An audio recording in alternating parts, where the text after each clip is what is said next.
Hello, hello, everyone. Big warm welcome. We are here live with the incredible A.J Wilton.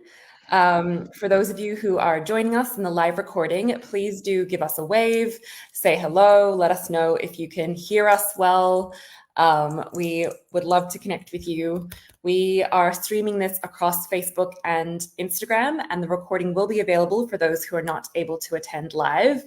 But if you do have any comments or questions that come up, please do save them till the end because we would love to get to them and answer those collectively. So you're welcome to add them in the comments into Facebook itself or in the comments or DMs in Instagram, and we will be across both checking and getting ready to answer all your questions about the latest book and Robert's incredible series. Big thank you for showing up here today live. So I'll just double check in case there's anyone here that's flagged any issues, but if we don't hear anything, we'll assume that all is good to go. So let me have a look. Seems good from this end. We'll give it a minute just in case there's still some people rolling through, but so far so good. And if we do see any messages from the audience, we have an assistant in the background ready to assist.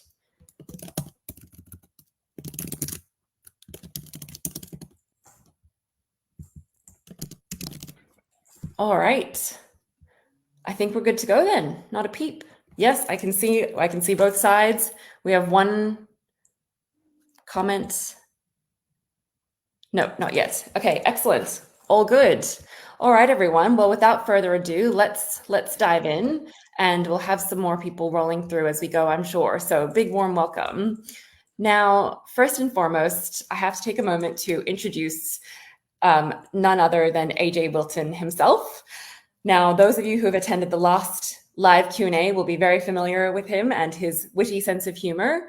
And those of you who have been following along with his incredible Mort series will be very familiar with his Aussie flair. But nevertheless, please give me a moment to officially introduce A.J Wilton. He is an Australian small business owner of 2 businesses, and he currently lives in Brisbane. He describes himself as a hobby author, but with 3 books done and dusted, I anticipate that his books have become much more than a small hobby. He has also been nominated for a number of incredible awards, and when he's not writing gripping, thriving books, he is traveling the world and jet setting in all corners. And he also has an excellent flair for photography, and we can see that across the calendars he shares with us, which you can find on the website at www.ajwilton.com. Yes. So without further ado, it's my absolute pleasure to welcome A.J Wilton to the live call with us today and to get started with the Q&A. Hi, thanks, Catherine. You make me blush. Yes, well, with that said, I have got quite a few questions geared up for you this time round, which I think will hopefully take you by surprise. We know that you've always got something up your sleeve, so we wanted to come prepared with a range of questions that would that the audience has been dying to ask.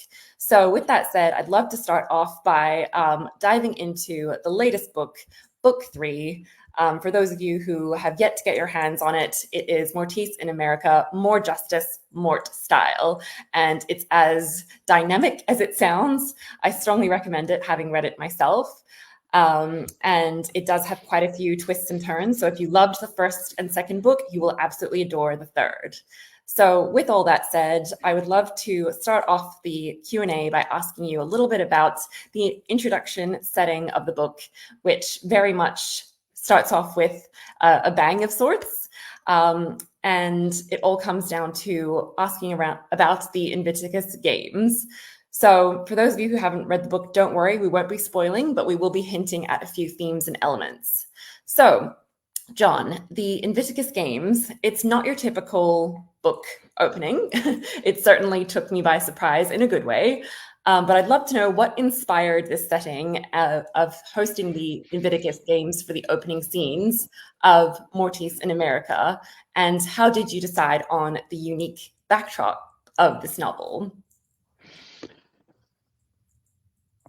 I can't remember back to why, but I hinted at it, I guess, through book two when I talked about Pig going to the Invictus Games. I talked about his a uniform arriving and everything, and I chose to base that in Victoria in Canada, which is a delightful little city that I'm fortunate enough to have been to a few times, and it just seemed like a good place to start the journey. Um, as a side note, I found it very difficult to get to understand much about the Invictus Games. There's very little available online, so I did have to wing it a bit through there. But anyone that's familiar with Victoria would realise that I made a artificial, the layout, or the, what do I call it, the central area of Mhm. the games was actually over the little harbour that fronts Victoria, the city. So, bit of innovation there. But the buildings and everything that are mentioned in genuine buildings, and the Empress Hotel, which anyone that's been to Victoria would be familiar with, um, gets Yes. a mention as well. So Absolutely. As an Aussie based in Melbourne, it's always great to see those hints of familiar places and iconic locations and destinations. So that's definitely, your eye for detail is something I know the audience appreciates as well. Thank you for sharing. Yes, and the other question I had was in regards to a more serious or sinister note, which is the book does touch on some sensitive topics such as drug syndications and underage prostitution, which are very serious matters, as we know. And it does give us the question of how do you typically approach writing such serious topics like this with heavy subject matter, and what message do you hope to convey from this? I'm not sure what message I'm trying to convey, but if you look back over the three books, and this continues into the future books as well, as I always address some of the social issues of the day, like you mentioned drug trafficking and underage prostitution. In Mhm. book two, it was school bullying and or digital online bullying, and also DV. These are genuine day-to-day issues that we face in society. There's no sense hiding from them. Mhm. And so, our heroes address them in their own way. Absolutely. And I think it's fair to say that the audience, even though we appreciate the escapism and the drama of fiction books, it's always nice when they parallel with some social subjects that apply to day-to-day life. And we appreciate the way that you weave those two things into the narrative. So thank you for sharing. Yes. And on a more light note, I also wanted to ask about the concepts of justice and revenge, which are very much at the heart of the Mortis in America series. So, what is your take? Are you a bit more of a by the book kind of guy, or no pun intended? Or do you have a secret vigilante side that very much goes against the grain? No, I wouldn't say I'm a lover, not a fighter, but certainly I'm a conventional player rather than going out on their own. Although being like many people, seeing injustice being done is very frustrating, and most people have limited opportunity to do anything about it. So I guess that's where Mort and Pig live, because they do go out and do something about it. Exactly, in whatever way they can. So, yes, we appreciate that for sure. Thank you for sharing. So, on Mort and Pig, for those of you who have been part of our community for a while, you may have noticed recently we hosted a book read along with a wonderful community of readers who absolutely enjoyed the book. And one of the top things that stood out was certain characters that they adored. So with that said, I'd love to move into the character development side of things and discuss more about your inspiration for these beloved characters. In particular, your dedication at the very start of the book mentions a real-life inspiration for Mort. So we would love to know, who exactly is Mort inspired by, and did his experience shape the character or themes in the book? At the start of every book, I used to work with a chap by the name of Mort. He was a Vietnam vet, and unfortunately, even though he had a loving family, he struggled to settle into day-to-day life after his experiences. Whilst I would never claim to have been a friend of his, just a work colleague, he as a person stood out to me in my younger years, as you know, as a tough old bastard, and so I guess I wanted to recognise the efforts that all Defence Forces personnel put in, and the impact it has on their lives. And so, and whilst in my case the characters come out, unscathed, if you like, many more don't, and so that's where the name Mort came from. Of course, I threw in the island as a surname as a bit of a play on Morton Island, which most anyone around Queensland knows is just off the coast of Brisbane. So that was just a play on words. Very clever.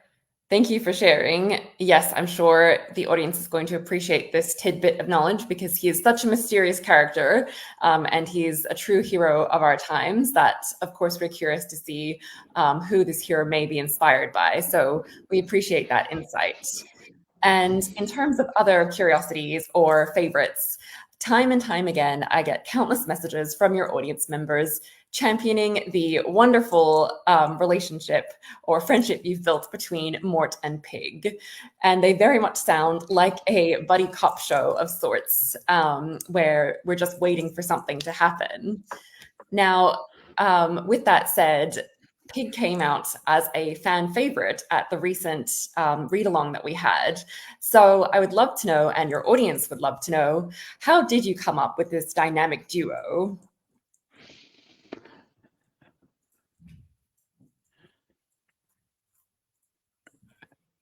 I guess it just evolved. I mean, I chose the name Pig, or nickname Pig, to be sort of out there, and then I had to determine what was a male name that no one would want to have. So excuse me to any readers out there named Julian, but that was a name I chose, and then I had to have a reason why he was called Pig, and not for the assumption that he's scruffy and untidy, but because he's basically OCD, whatever it is. So, but yeah, the friendship, I guess it's just the way I see friendship, and but yeah, so can't really answer that, sorry.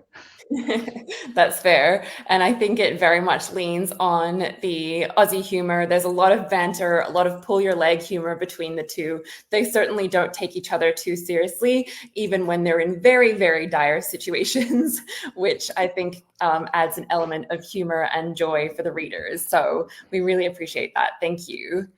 Now, spoilers ahead for those who have not read the third book yet, but this section here will briefly touch on one of the elements that happened. During one of the chapters in the earlier on in the book, chapter 7, Susie actually dares to take on the drug syndicate. And it was quite a nail biter, as always. But the question we had was more in regards to how did you approach writing her character for such a high risk operation? And what do you hope readers take away from her bravery and intelligence?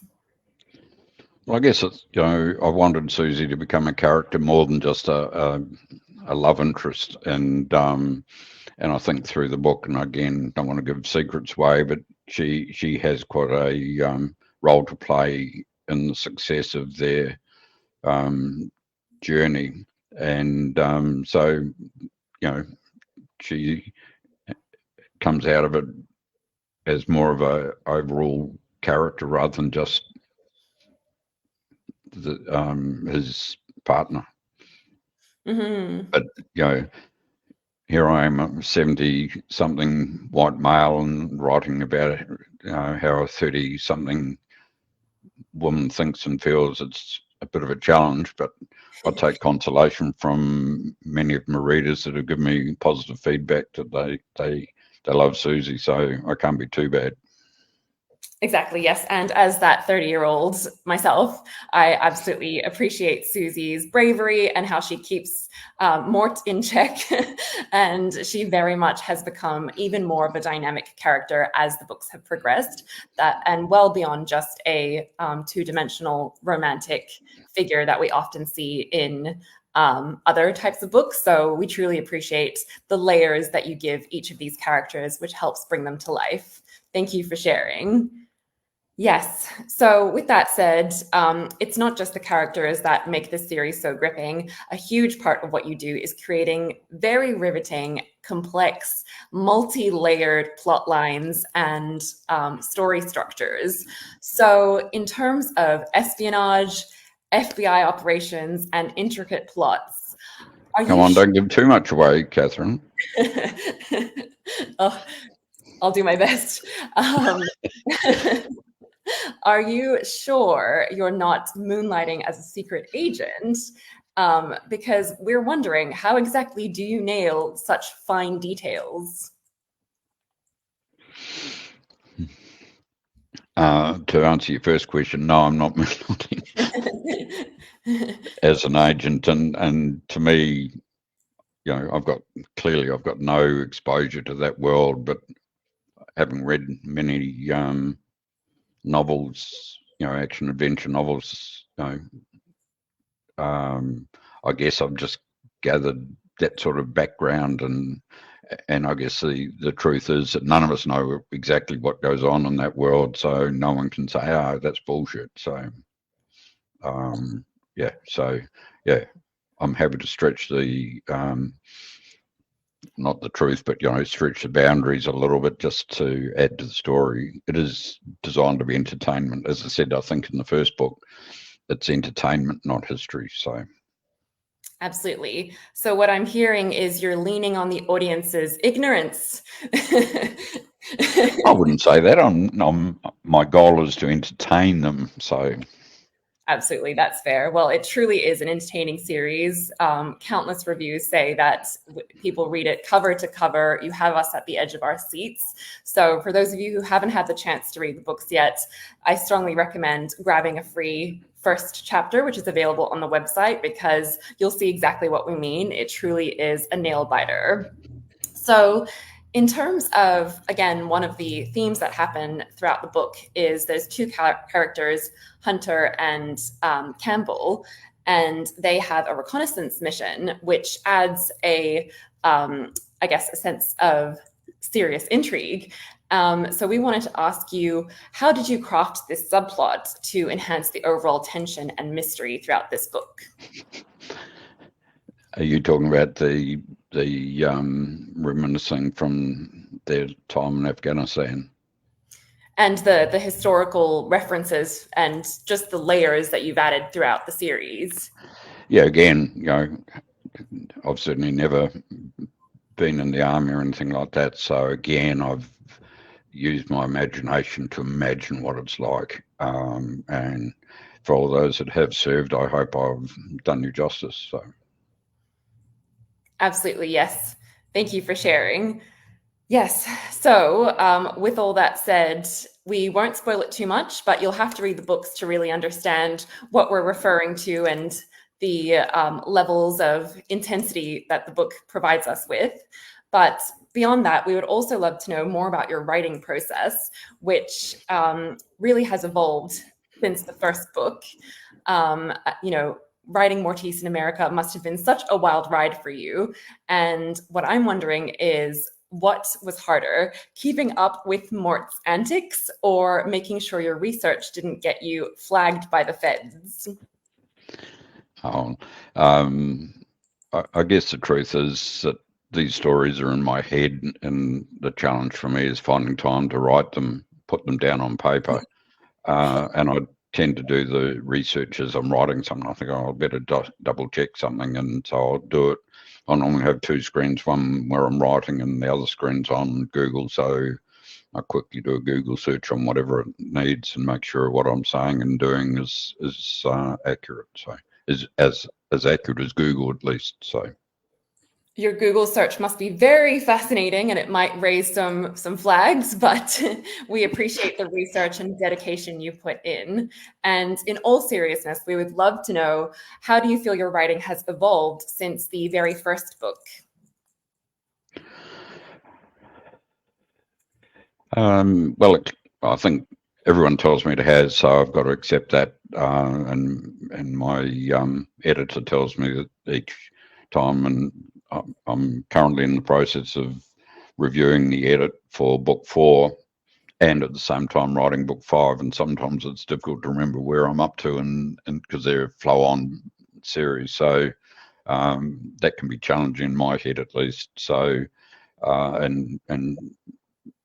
and you gain confidence as the positive feedback you get from readers just gives you confidence that what you're doing people are enjoying, so keep on doing it, and then taking note of what the editor says and changing some of the wording or the overuse of words and descriptions to keep it flowing. So Yes, it certainly. with the writing process, as I understand it, but I don't follow the the correct procedure.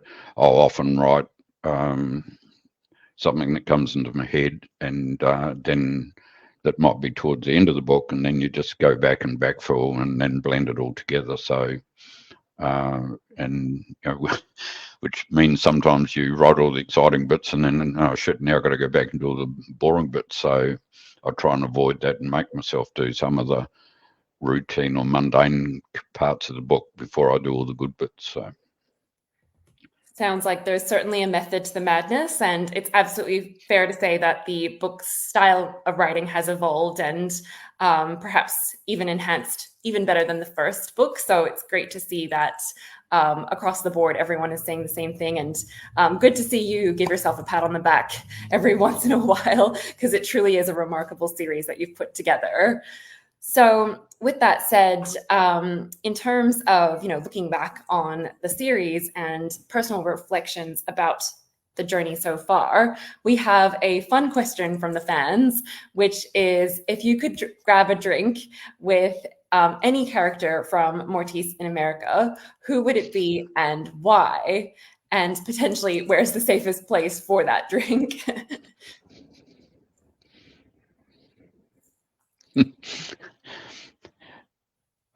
I think I'd answer that by saying Midge, the virtual contact of Mort and Pigs, and again, for readers when they read book 3, will get an understanding of how that connection came about and why it's so strong. But yeah, I try to make him a real man of mystery, and I think I've succeeded in that. So where I'd leave that up to him, because he just appears. So Yes, absolutely. Midge is one of my favorite characters as well. I think my life would be completely different if I had a Midge around. So I appreciate that. Thank you for sharing. And I'm sure your audience does as well.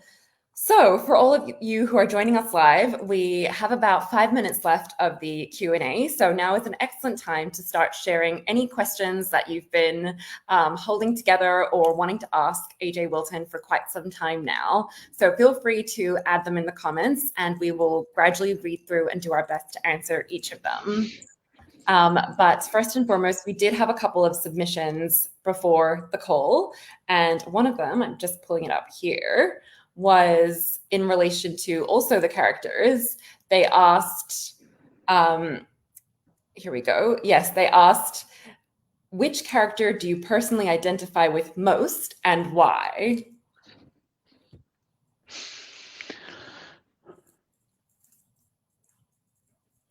Well, it'll have to be Mort, because we're the same physique. Oh, I shouldn't laugh. It's very true. I'm sure it is. Well, it's certainly not true. I'm a short, fat bloke, and Mort obviously isn't. So but no, and no. So I really,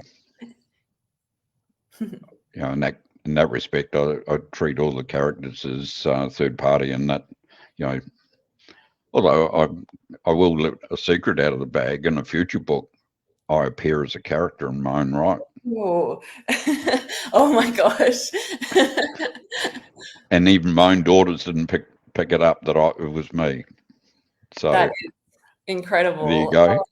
There's a challenge for all you readers. Identify A.J. Wilton as a character in one of his own books. That is absolute genius. I should have known we wouldn't leave this call without a couple of twists and turns. Thank you, John, for sharing. I'm sure your audience appreciates that answer. Yes, very exciting, and even more of a reason to wait for the upcoming books. So I'll just double check in case we've had any more submissions come through. Feel free to comment directly into the live chat as you can, and also message us on Instagram if that's easier. But in the meantime, I will be answering other questions we received via email in the lead up to this. Let me bring up the next option. Are you going to share the name of the reader for these questions, Catherine, so I know who to take it out on next time? Yes, excellent. We had a question, I believe, I haven't got the name on me, but I will dig it up. It was from someone who was asking about whether you foresee this becoming a blockbuster film series in the near future. Well, the answer to that is that's why I answer every call from an unknown number. It might be one of the Hemsworths or someone ringing. So.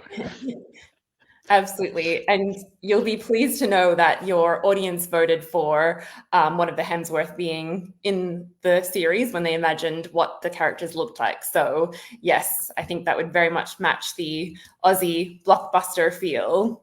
Thank you for sharing. But at the same time, I also had a reader tell me that no, the Hemsworths were too pretty to be mortal beings. Perhaps if they age a bit. Mm.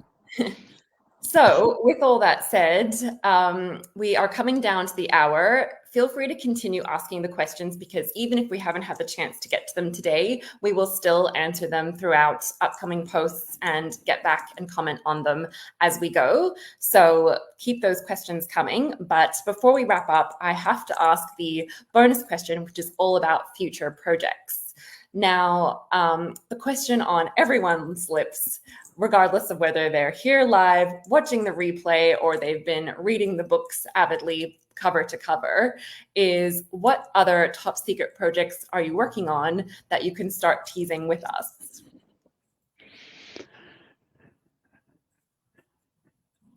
Well, I guess the plan right now is that I see the Mort series going for a total of 10 books. So, only 3 have been published so far. Book 4 will be out in October. Book 5 and 6 next year, and then 2 a year basically for the next 3 years. So, I need to give my finger out to keep to that program. So, and then we've got a few little surprises for buyers of books with free giveaways that I'm sure, I don't know if you want to tell people about it now, Catherine, but just little different gifts and things that we've got in mind. So, and, Absolutely. so, yeah. Other series, yeah, maybe, but right now I'm going to focus on, actually, to be honest, as well as the 10, I've got a couple of what do they call them? Offshoots that might Spin-offs. evolve into a continuing series for a couple of characters. So, but I'm not telling you which characters, so you'll have to wait and see. Very exciting. Well, I'll be hoping for Midge, but we'll let the fans discuss which theories and what these spin-offs could be. A very exciting twist. Thank you so much, AJ Wilton, for sharing. It's been an absolute pleasure. And yes, for those of us who are here, a reminder that we do have a number of special incentives and thank yous available exclusive on the website. So we have signed autographed books available. We have bundle deals such as the paperback book bundle, which has just been released with all 3 books. So you can get the colorful assortment available for each of those. And of course, we have the exclusive calendar, as well as more recently, a number of coasters. So these little goodies and giveaways are our way of saying a big thank you for supporting a local small writer in Australia and for being a valued member of the community. So big thank you for everyone who attended live today and for all of you watching the replay. We can't wait to hear your feedback and more questions as they roll through. John, it was an absolute pleasure connecting with you today, and I'm sure everyone's going to be thrilled to hear what you have lined up. So we really appreciate the time you've taken to share more insights on the incredible Mort series that you've written. Thank you, Catherine. And I know it's blowing my own trumpet for a little bit, but I thought I'd just read what the editor has said about book 4 as a close off that I've been working on in the last few days. Yes, please. It was such a pleasure to come back to Mort's world. I love the fun and fast-paced prose that your novels have, and Mort has such a strong, unique voice that instantly draws the reader in. His characterization is well shown through his relationships with Pig, Maria, and Susie. This is a great story with many interesting twists and turns. There were significant improvements to your prose in this manuscript. This made the piece flow well. As such, I don't have too many recommendations this time around. Great work, John. Brilliant. Thank you for sharing. As I said, blowing my own trumpet, but yeah, it is pleasing when a professional editor is complimentary about the way you write. So. Absolutely. It's not a surprise to see you've been nominated for a number of awards, and I'm sure there's plenty more in the pipeline. So I appreciate that beautiful summary of what's coming up, and the readers will be delighted to know that there's not only the 4th book in the works, but a potential 10. So with that, we will wrap up the Q&A. Thank you all for joining us. As a reminder, please continue submitting any questions you may have.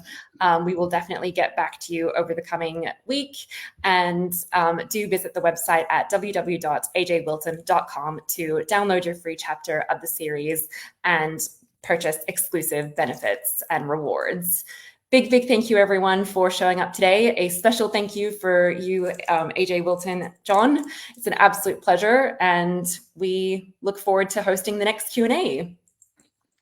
Okay, thank you, Catherine, for hosting it, and thank you all the readers that have taken the trouble to log in, and certainly especially those that have asked questions. So thank you, and look forward to hearing from you. You can write and drop a note on any of the social platforms, and we'll get back to you. Thank you.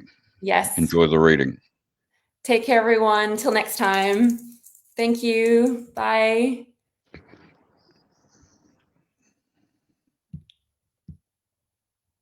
Thanks, Catherine.